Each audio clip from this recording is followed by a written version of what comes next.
pagbigkas ng tula.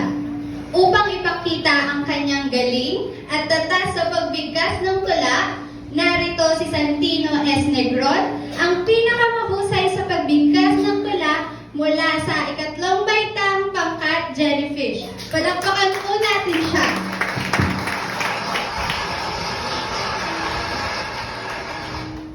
Wika Glenn de Callejo. Wikang Filipino, ito'y ating mahalin. Huwag magsawat, ito'y ating gamitin. Ipagmalaki ang sariling wika natin. Gamitin natin ito saan man tayo makarating. Ang ating wika ay gamitin ng sapat at tama.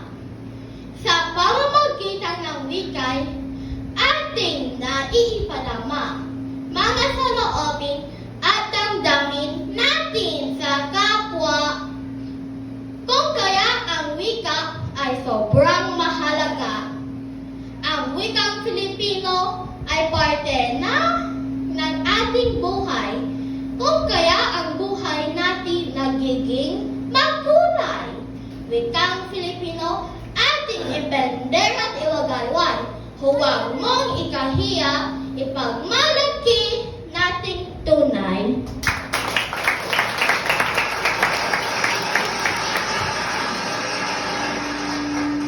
Maraming salamat, Santino. Maaari kang manatili sa gitna. Inaanyayahan ko po ang mga magulang ni Santino at si Ginoong Ian para sa paggawad na sertipiko at trope.